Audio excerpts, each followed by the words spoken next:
This is the SixThreeZero EVRYjourney 500, a beach cruiser designed specifically for women, with fun colors to choose from, classic cruiser good looks, and a peppy 500-watt motor. But how did it perform in our tests? Take a ride with me and let's check out the results.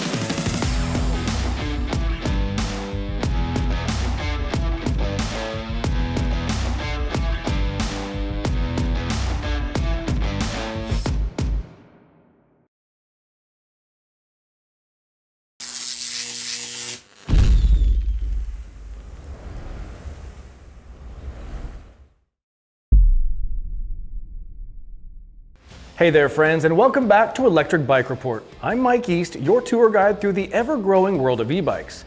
But before we jump into the nitty-gritty of the EVRYjourney 500, let's talk some quick business. Hitting the subscribe button and liking this video might seem like a small request, but to us, it's like getting a high five through the screen.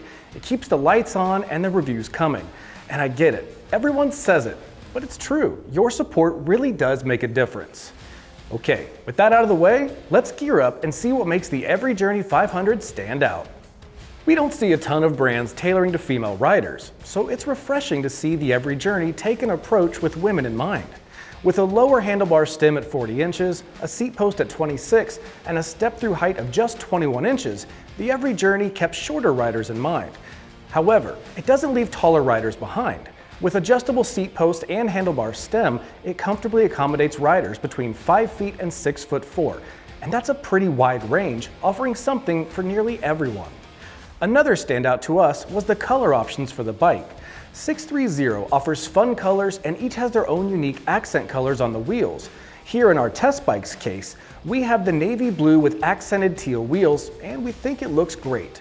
But if this isn't your style, don't worry, there's several more to pick from, including mint green, cream, and teal. So if you're someone who likes a little personality in your bike, you might want to give this one a look. Also, in a time with high-tech everything, the EVRYjourney keeps things simple, and we like that. You're getting an entry-level e-bike with an MSRP of $1,199. With those highlights out of the way, let's get into the rest of the specs for the EVRYjourney 500 before we jump into our test results. The EVRYjourney comes with a 500-watt rear hub motor, giving 40 Newton-meters of torque. That motor is initiated with a cadence sensor, and the EVRYjourney has 5 levels of pedal assist. There's a 7-speed Shimano tourney drivetrain with a 44-tooth chainring and a color-matched chain guard. The bike comes with Zoom mechanical disc brakes with 160mm rotors, which we found to give underwhelming results, but we'll get into that later during the brake test. Up top, we have a nice and wide foam-filled leather seat and matching leather grips, and it gives it a nice look overall. The EVRYjourney has reflective sidewall tires, reflectors on both front and rear spokes, as well as a rear reflector, all of which just help in terms of being seen at night if you're still out cruising. The bike has both front and rear fenders, as well as an integrated rear rack that's rated for 55 pounds. Below that rear rack is the 48-volt 10.4 amp-hour battery, giving a total of 500 watt-hours of juice. Currently, the bike is not UL certified, but I spoke with the owner just a few weeks back and he let me know that they're currently in the process of obtaining the certification, which overall is a good sign. And finally, wrapping things up in the driver's seat, you have a simplified setup. On the left, you have duotone black and white display where you can track your current battery level, speed, and pedal assist settings. And on the right, there's a Shimano Index Revo Grip Shift where you can access the 7-speed drivetrain. Alright, that's a wrap on the basics. Now, let's get into all the details of our test results. Alright, to give you accurate data on brakes, we use a consistent approach for every bike we review. We have the same rider conduct a brake test by accelerating the bike to 20 miles an hour, applying the brakes at a predetermined line, and then measuring the distance needed for the bike to come to a complete stop. To ensure this accuracy, we repeat the test 3 times and calculate the average stopping distance. This method helps us provide solid data. So, in the case of the EVRYjourney's Zoom mechanical disc brakes and 160mm rotors, after 3 runs, we got an average stopping distance of 26 feet 6 inches.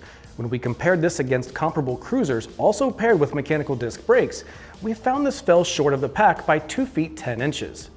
I spoke with our in-house bike mechanic Ben, who carries over 30 years of bike wrenching experience under his belt. According to Ben, due to the frame's construction, The caliper mounting bracket was angled in a manner that prevented the brake pads from having flush contact with the rotor. So with only partial contact, we found the bike took longer to come to a stop in our tests. Additionally, this isn't an area we could fix ourselves with our in-house mechanic. If we did crank them down, we would introduce unnatural rubbing and noise, as well as premature wear of the pads. It's not something we want to see for the longevity of the brakes. And while the result was a bit less than expected, it's important to note that at no time did we ever have an issue stopping when we needed to, and more importantly, never felt unsafe. We just can't adjust the brakes to make them stop sooner. I asked Ben what this ultimately means to you, the buyer of the bike, and he thinks at most it just means braking is less efficient and will likely need servicing sooner than a properly aligned brake caliper. Hopefully this is something that's addressed in future bikes, and 630 says they're working to eliminate the issue from the EVRYjourney 500 moving forward.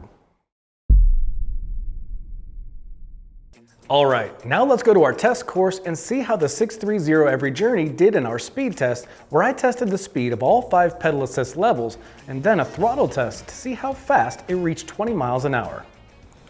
Alright, so this is going to be our speed test. I am currently just pedaling at a pretty relaxed pace. I'm in a higher gear. I'll bring that down just a bit. There we go. This is a super relaxed pace, and this being a cruiser bike, you could find this to be a typical pace you'd be riding without any pedal assistance. So let's turn on pedal assist 1 and see what it does. So as you can see on pedal assist 1, that bumped us right up to right at 10 miles an hour, and you can't really see it on the handlebars, but according to the bike speedometer, we are at 10.5. So let's go to level 2.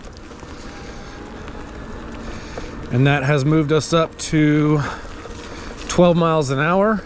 More specifically on the LCD display, it says 12.7. Level 3, we are now at 14.6. Well, 15, there we go, 15 miles an hour, 15.0. Level 4, we are now at 17.4 miles an hour. And then level 5, we are at 20 miles an hour. And it looks like it's going to top out on the display as 20.1. So there you go, levels 1 through 5. And overall, feels really good throughout each level, and there's only a slight noise from the motor, but it engages well and it feels smooth throughout all 5 levels. All right, this is the throttle test. So we're gonna go ahead and from a stop here, we're gonna initiate the throttle full, and we'll see how long it takes to get to its class 2 maximum of 20 miles an hour. So on your mark, get set, go.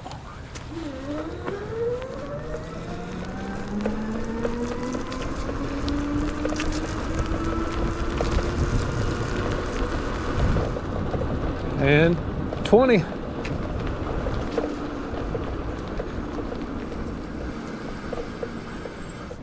So, to recap those results, starting off, I didn't use any pedal assist and just pedaled at a relaxed pace, typical of a cruiser, where my speed averaged around 10.1 miles per hour.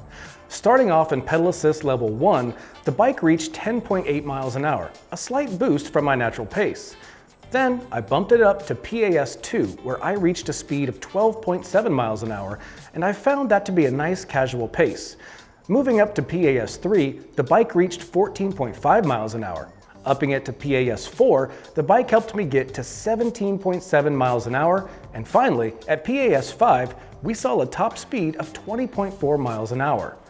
As you can see, these results tell us the bike's pedal assist power distribution is pretty even across all 5 levels. Also, I found this 500-watt motor to be a bit punchier than we expected, especially considering its laid-back cruiser vibes. But certainly, it was not overbearing. So, if you're looking for a cruiser with a little more gusto, then the EVRYjourney might be worth a look. Alright, let's dive into the all-important range test. To truly gauge what this bike can handle, we put it through its paces not once, but twice. First up, we ride it on a minimum of pedal assist 1, where we ride until the battery waves the white flag. Then after a full recharge, we crank it up to the max PAS 5 and ride it again until the battery finally taps out. For the EVRYjourney, the results were pretty impressive. On the low end, PAS 1 brought us 50.5 miles. Cranking it all the way up to PAS 5, we still managed to cover 22.9 miles. Now, 630 sets the bar at 40 miles for PAS 1 and 20 miles for PAS 5. Our test not only hit those marks, but vaulted over them, especially at PAS 5, where we saw a whopping 25% more mileage than predicted. So, what's the takeaway? The EVRYjourney's performance in our tests shows that it's more than capable of meeting and even exceeding your range expectations, letting you focus more on enjoying the ride and less on how far you can go. Heading into our hill test, we once again used our same tester, Justin, who took the EVRYjourney up our local steep incline, affectionately named Hellhole, which is 1/3 of a mile and has over a 12% grade. It's basically a beast of a hill. Okay, here we are at Hellhole on 630's, kind of classic beach cruiser and the throttle test. We're gonna see how it does. A lot of times these can struggle a little bit going up Hellhole. They're lighter weight, just kind of cruiser style, not meant to like bulldoze any hills or anything like that. So far it's doing okay, right about 7 miles per hour. It's when we get below 3 that we start questioning. So it's down to 4.9, 4.8, 4.7. So it might be close. 4.5. Holding at 4.5, 4.4, 4.2, 3.7. Oh, come on. You just got a little bit farther, and then we might be able to make it. So 3.1, 3.0. Hold it. Oh, right down 2.9. Gonna have to look a little more forward than just at the speedometer here. We have a chance, is what this bike is telling us. So we made it through that first steep section. Motor-wise, you can hear it. You can hear that it's kind of like grinding and trying to get up through this. I have a feeling it'll do better on the pedal test, but this last section, I'll let you listen as we head into it, and if it makes it up here, then it'll make it up the rest. So let's cross our fingers and let's see what it does. So hitting it right about 8.7. Oh, slowing down, 5.5, 4.6. Might have to do a little bit of this cross pattern here. 2.3. Oh, you hear that motor kind of grinding. It's kind of a low growl. Got down to about 2.3 and I had to kind of save it by swerving a little bit.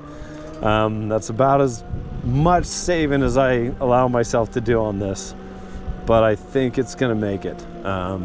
So no, not a hill charger on throttle, and my guess is when we turn around on pedal, it's gonna do significantly better. So I'll let you listen as I pass this couple here. It's here on your left. Thank you, sir. Yeah. Have a good one. Yeah, you too, thank you. Yeah, so heading nicely into the home stretch, right around 11, 12 miles per hour. Made it up Hellhole on throttle, so congratulations to 630 on that. Let's turn around and see how it does on the pedal. Okay, so we're back out on 630 on the pedal test, and we'll see how it does, but I think it's going to do a little bit better than the throttle only. Yeah, through this first section so far, shifting once, twice. Pretty comfortable climbing up. The power input seems pretty consistent. And about 9 miles per hour, 8.4, 3. I'm not putting much into the pedals. Putting a little bit, but I could do this all day at the amount that I'm putting in. See, I got down to about 7.3 is all. And I'll let you listen to the motor now so you can hear the difference between pedaling and throttle, and we'll see how it does up this next steep section.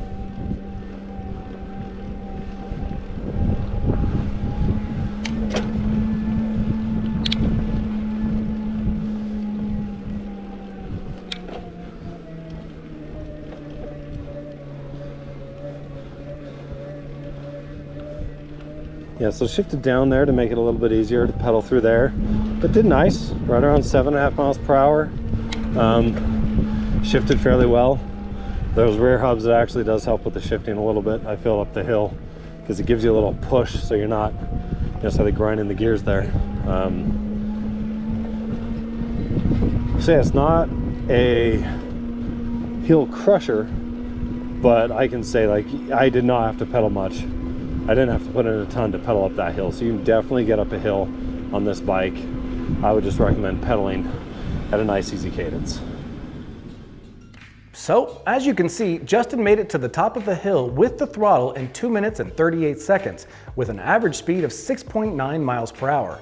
And in PAS5, he pedaled up in 1 minute 41 seconds at an average speed of 10.7 miles per hour. To be honest, this result was surprisingly good to us. The lower 40 Newton meters of torque had us concerned it might not make it up using the throttle at all. Any cruiser bike that can actually make it up steep hills is a solid testament to its motor's capability. But, as you might have noticed, Justin was struggling a bit to balance the bike in the really steep parts because the bike dipped below 3 miles per hour. So while it's not going to win any awards for hill sprints, it does get the job done. Bottom line, cruisers aren't meant to be hill climbing machines. But if you live in an area with a few hills, this might be the cruiser you want to take a look at. In our final ride, let's take a look at how the bike rides and feels, focusing on the riding position, overall fit, the tires, and the motor's feeling when pedaling. Then we'll head back in here to wrap things up. This is a cruiser style bike, which means you get a nice upright seating position when you're riding, gives you a good wide commanding view of the path in front of you, and I find that my peripheral vision is even slightly better, maybe not better vision, but improved as far as how much I'm able to see when riding, as opposed to riding on, say, a mountain bike or a road bike where you're bent over like this. So I do like the upright position, and it aids to a bit of a more comfortable feeling for my back. Moving on to the handlebars. These handlebars are a nice wide grip. They have a swept back design, which is very typical of bikes of this class. You could make adjustments to this by loosening the one nut on the front, and that would allow you to tilt the handlebars either forward or backward. But I would caution you, if you do make any drastic changes to that, it could make the ride quality and the comfort quality a bit more awkward. So just keep that in mind if you decide to make major adjustments to the handlebar. The tires down below are a retro cool looking white wall semi-slick tread pattern, and these are 26 by 1.95 inches. And one of the great things about riding bikes all day here in Utah is we get to test these in all sorts of conditions. Today we got some rain, and I've had wet paths for the majority of the day. In both wet and dry situations, these tires have performed really well. They've been quiet on the road, they haven't made a ton of noise, and they haven't caused me any concern or given me any scary moments in wet corners, which I am thankful for. The bike does not have suspension, so that means you can expect the seat to do the majority of the heavy lifting when it comes to absorbing impacts. Also, you can expect to feel more imperfections in the road. Now, in the case of the seat on this bike, it is a nice wide leather seat and it's foam filled. The folks over at SixThreeZero call this their cloud foam technology. And while I don't know what that means, I can tell you from sitting on it, it feels pretty good. So no argument from me on cloud foam. Now the motor feels nice on here. It's nice and smooth, and it's initiated by a cadence sensor. And that means when I rotate the pedals, that tells the bike to kick on the motor. Now this cadence sensor takes about a half turn, somewhere between a quarter and a half turn to initiate the motor, which is a fairly natural feeling. Once you start pedaling, the motor kicks on within that first quarter to a half turn. And I think it does a good job in that regard. Overall, it's smooth, it's responsive, and I like the feel of pedaling this bike. It's something I can leisurely pedal at a slow pace or even pick up to 20 miles an hour, and overall feel pretty comfortable in doing so. So that wraps up the ride quality. Let's head back in. So, the continued theme of a cruiser, and honestly a bit of an expectation when you ride one, is comfort. These bikes aren't built for speed, to crush double black diamonds. They're meant to do as the name suggests, to cruise. I found the bike to be really comfortable, and in my rides this week, some lasting hours, I felt like I could ride this bike all day. While this bike doesn't have any suspension, the leather grips paired with the wide leather saddle maintained a good cushioned feel on my rides and really finished off the overall upright posture of the cruiser's ride quality. Speaking of upright posture, I really liked how I had more of a panoramic view of the path in front of me rather than the more hunched over view that I'm typically used to. The bike's female-focused design allows for easy mounting and dismounting where you're not forced to kick up your leg over a high crossbar. Instead, a simple step-through design at a low 21 inches really does make it easy access for any rider. Down below, the tires are semi-slick, white-walled tires with a size of 26 by 1.95 inches. Now, these tires are unbranded, so while I can't speak to any longevity, I can say I was able to ride this bike on a few wet days here in southern Utah, and overall, the tires performed really well, including on flats and even when accelerating through corners. The grip was always on point, so that's always a plus for tires to see good results on wet days. The motor on the EVRYjourney feels a bit quicker than I expected, but to be fair, it's not aggressive or nerve-wracking, more of a pleasant surprise. The motor of the bike is activated by the bike's cadence sensor, which essentially means that when you, the rider, starts pedaling, it sends a signal to the motor to kick on. Then when you stop rotating the pedals, it sends another signal to the motor to stop. Overall, is the bike comfortable? Yes, absolutely. It's a bike I spent many hours on and I never felt like I needed to get off for a break. It's a bike that delivers in the comfort department. Alright, so let's break all this down into some final thoughts. If I had to sum up my take on the 630 EVRYjourney, it's a solid kickoff for those new to the e-bike world, and we would recommend it with one caveat. We'd like to see the folks at 630 address the brake caliper issue we discovered earlier, and hopefully it's solved soon. Basically, if you're going fast, give yourself a little extra space for any stops ahead.